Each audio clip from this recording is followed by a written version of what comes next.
আপনি কি বলছেন ম্যাডাম?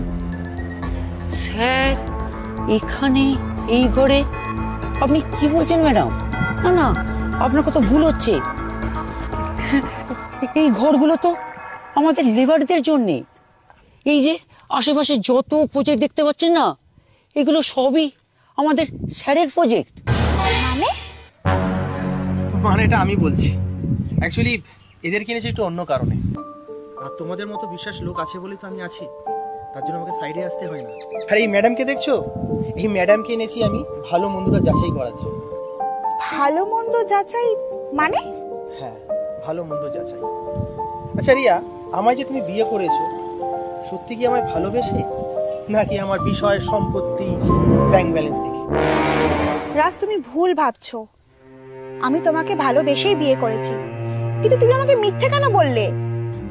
কি জানো, আমার বন্ধুরা আমাকে বলেছিল যে রাজ, বিয়ে করার আগে একবার বউকে একটু পরীক্ষা নে।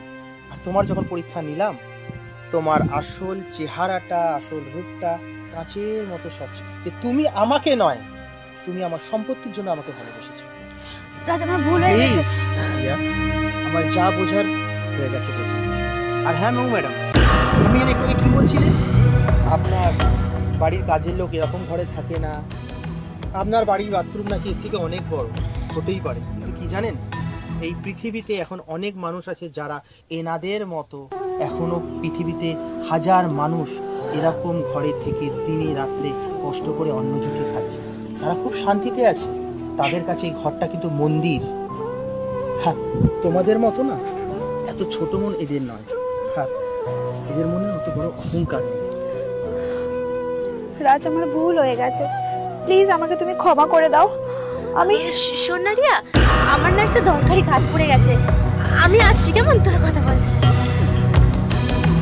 রাজ, তুমি আমাকে ভুল বুঝছো। বিশ্বাস করো, আমি তোমাকে খুব ভালোবাসি, আমি আমার মন থেকে তোমাকে ভালোবাসি। তুমি বলো না, এই রকম একটা ভাঙা ঘরে কি থাকা যায়? রিয়া, ভালোবাসাটা যদি মন থেকে হতো না, এইরকম ভাঙা ঘরে কেন, গাছের তলায় ঘর বাঁধা যায়, সুখে শান্তিতে থাকা যায়। আর তুমি মুক্তি চেয়েছিলে না, আজ থেকে তোমার আমি মুক্তি দিলাম। তোমার ডিভোর্স পেপার তোমার বাড়িতে পৌঁছে যাবে। না না না, ছাড়ো। রাজ, রাজ, রাজ।